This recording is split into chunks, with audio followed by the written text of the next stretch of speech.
Johnny Depp और Amber heard, ये वो दो नाम हैं जो अपनी फिल्मों से ज्यादा अपने डाइवोर्स की वजह से फेमस हो रखे हैं। वैसे तो सेलेब्स के बीच में डाइवोर्स होना आम बात है। डाइवोर्स होकर अलग होना भी कॉमन है। अलग होने के बाद नई लाइफ शुरू करना तो और नॉर्मल है। लेकिन ये कपल शादी से लेकर डाइवोर्स होने के बाद तक भी चर्चाओं में रहा, सिर्फ अपने कोर्ट ट्रायल की वजह से। जॉनी और एम्बर का कोर्ट ट्रायल देखने के लिए लोग सोशल मीडिया पर, यहाँ तक कि टीवी पर ऐसे इकट्ठे हो गए जैसे उनके बच्चों का 12वीं क्लास का रिजल्ट आने वाला हो। केस को पॉपुलैरिटी मिलते ही इसके फैन पेजेस भी सोशल मीडिया पर बनने लग गए और हमेशा की तरह इंटरनेट दो गुटों में बंट गया। कुछ लोग जॉनी डेप के सपोर्ट में तो कुछ एम्बर हर्ड का साथ दे रहे। महज इस एक केस ने किसी भी सीरियस मुद्दे से ज्यादा टीआरपी बटोरी होगी। लेकिन सवाल उठता है क्यों, किस वजह से? और जॉनी एम्बर के केस में लोगों को ऐसा क्या जरूरी लगा जो आधे से ज्यादा जनता इस केस पर अपना टाइम स्पेंड करने लग गई? तो वजह रही जॉनी डेप पर उनकी एक्स वाइफ एम्बर हर्ड के लगाए हुए एलिगेशंस, जो कि काफी सीरियस थे। आज की इस वीडियो में हम इसी मुद्दे पर डिटेल में आपसे बात करने वाले हैं। तो चलिए शुरू करते हैं। जॉनी डेप को तो आप सब बखूबी जानते होंगे। जॉनी एक अमेरिकन एक्टर और सिंगर हैं, जिन्हें उनके अलग अलग और सनकी कैरेक्टर्स के लिए जाना जाता है। लेकिन जॉनी डेप का सबसे फेमस किरदार the pirates of the Caribbean film में रहा, जिसमें उन्होंने जैक स्पैरो का रोल अदा किया।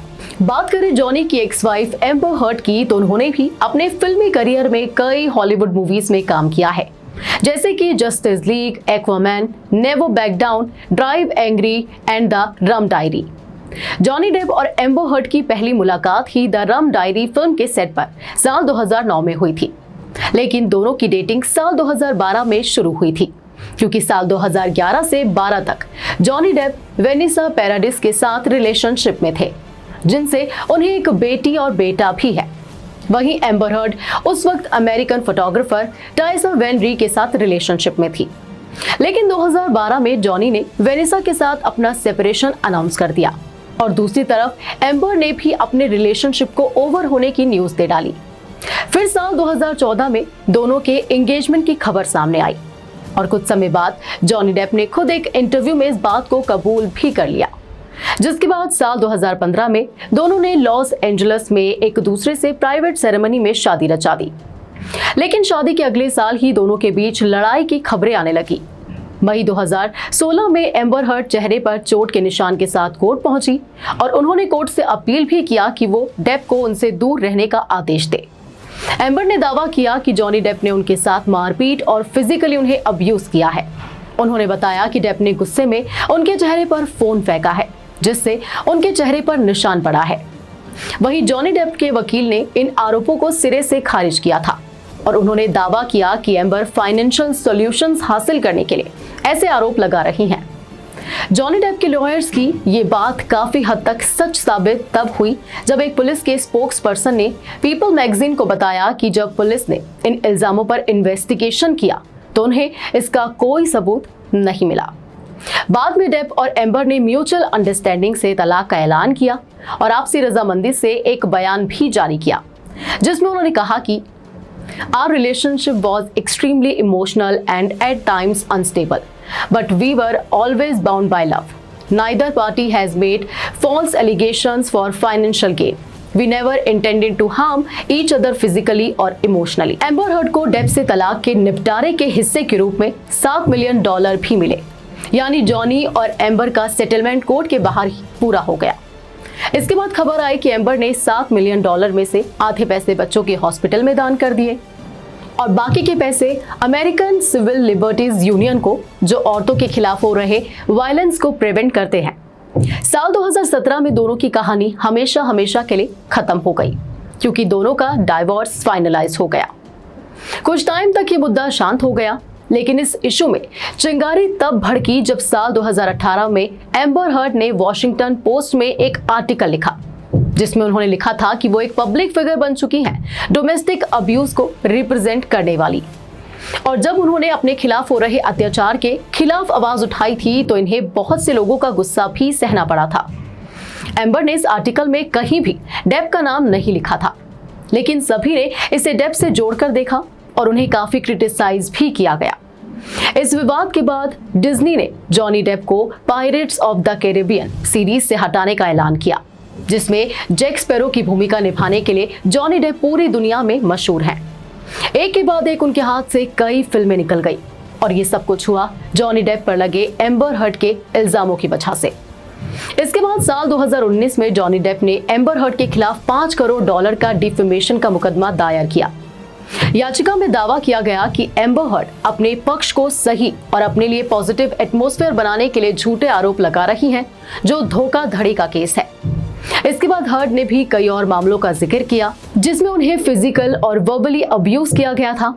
जॉनी ने इसके रिस्पॉन्स में अपनी कुछ ऐसी फोटोज दिखाई जिसमें उन्हें चोट लगी हुई थी। जॉनी के इन प्रूफ्स को बल तब मिला जब साल 2020 में कुछ ठोस सबूत के साथ डेली मेल यूके न्यूज़पेपर ने phone call recording publicly release करी। इन रिकॉर्ड्स में एम्बर क्या कह रही हैं, आपको खुद बकायदा ऑडियो के जरिए सुनाते हैं। So mad I lose it. I can promise you I'm do everything to change. 2020 में जुलाई महीने में ही द सन नाम के एक ब्रिटिश मैगजीन ने जॉनी डेप को पत्नी को पीटने वाला, इंग्लिश में अ वाइफ बिटर बताते हुए एक आर्टिकल छापा और कहा कि ये उनकी पुरानी आदत है। जॉनी डेप ने इस मैगजीन के खिलाफ भी मानहानि का मुकदमा दायर किया। इस केस में जॉनी डेप की एक्स वाइफ्स विनोना राइटर और वेनेसा ने डेप के सपोर्ट में बयान दिया और इन आरोपों को गलत भी बताया।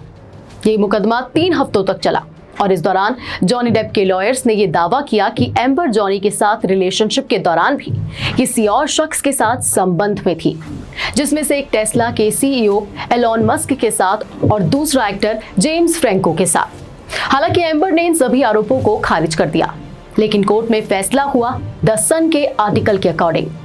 यूके के एक जज ने कहा कि द सन ने कुछ भी गलत नहीं कहा है जॉनी डेप को वाइफ बीटर कहकर, और इसी के बिहाफ पर जज ने जॉनी के अगेंस्ट फैसला सुनाया, जिसके बाद जॉनी डेप ने इस मामले में हाई कोर्ट में अपील की एक नए एविडेंस के साथ। ये एविडेंस उस $7 मिलियन को लेकर था जिसे एम्बर हर्ड ने डोनेट करने की बात की थी, लेकिन कोर्ट ने एक बार नहीं बल्कि 2 बार जॉनी की याचिका को ठुकरा दिया। लेकिन साल 2021 के जनवरी महीने में इस कहानी में एक ट्विस्ट तब आया जब एम्बर हर्ड काउंटर केस कर लेती हैं जॉनी डेप के खिलाफ $100 मिलियन का। दरअसल जॉनी का उस दौरान जो केस लड़ रहे थे उन लॉयर्स का कहना था कि एम्बर के जो एलिगेशंस हैं डोमेस्टिक वायलेंस को लेकर वो फर्जी हैं, झूठे हैं, फेक हैं, और इसी एक बात को ढाल बनाकर एम्बर ने केस फाइल किया और उनकी अर्जी एक्सेप्ट कर ली गई। जॉनी डेप और एम्बर हर्ड के बीच डिफेमेशन लॉ सूट की 11 अप्रैल से यूएस स्टेट वर्जीनिया में सुनवाई शुरू हुई। इस दौरान दोनों लोगों से जुड़े कई बड़ी हस्तियों को गवाही के लिए बुलाया भी गया। क्योंकि ये केस हाल का सबसे हाई प्रोफाइल केस बन गया था, इसलिए हर कोई इसके बारे में जानना चाहता था। इस केस की सुनवाई की लाइव स्ट्रीमिंग हो रही थी, जिसे पूरी दुनिया के लाखों रोजाना देखते थे। जॉनी डेप ने इस दौरान ये एक्सेप्ट किया कि उनके और एम्बर के बीच डिफरेंसेस बढ़ गए हैं। हालांकि उन्होंने साथ ही ये भी कहा कि उन्होंने एम्बर या किसी भी महिला पर आज तक अपने पूरे जीवन में हाथ नहीं उठाया है। कोर्ट की जूरी ने इस मामले में जॉनी डेप के पक्ष में फैसला सुनाया। एम्बर हर्ड ने दावा किया था कि डेप ने अपनी शादी से पहले और बाद में उनके साथ मिसबिहेव किया था। जूरी ने हर्ड का पक्ष सुना, जिसमें कहा गया कि डेप के वकील ने उन्हें बदनाम किया था और उनके साथ मिसबिहेव के आरोपों को धोखा कहा था। जूरी सदस्यों ने कहा कि जॉनी डेप को हर्जाने के रूप में $1.50 लाख का भुगतान किया जाना चाहिए, जबकि हर्ड को $20 लाख मिलने चाहिए। हालांकि बाद में यूएस का एक स्टेट लॉ है, वर्जीनिया स्टेट लॉ, उसने $15 मिलियन के इस हर्जाने को $10.3 मिलियन पर कर दिया। लेकिन अमाउंट डिक्रीज करने के बाद भी एम्बर हर्ड के लॉयर्स ने कहा कि वो इस अमाउंट को नहीं भर सकती हैं और उनका कहना था कि उनका अगला स्टेप होगा इस जजमेंट को अपील करना। तो ये था पूरा जॉनी डेप और एम्बर हर्ड का डाइवोर्स केस और दोनों के बीच के कॉन्फ्लिक्ट्स। अब कौन सही है कौन गलत, इस पर एम्बर हर्ड और जॉनी डेप को फॉलो करने वाले, चाहने वाले लोगों के अलग अलग ओपिनियंस हैं। लेकिन इसमें भी रत्ती भर का शक नहीं है कि हमेशा मेन ही गलत हो और हमेशा एक फीमेल सही हो। कुछ केसेस में मेन भी विक्टिम हो सकते हैं और ये भी सच है कि विमेन के ऊपर एज कंपेयर टू मेल ज्यादा अत्याचार होते हैं। लेकिन कभी भी सिर्फ एक साइड को सोचकर किसी को जज नहीं करना चाहिए। आप देख रहे हैं ग्लोबल नाउ 24/7 और मैं हूं आपके साथ प्रांजल आर्या। अगर आपको ये वीडियो अच्छी लगी हो तो इसे लाइक करें, शेयर करें और चैनल को सब्सक्राइब करना ना भूलें। Thank you.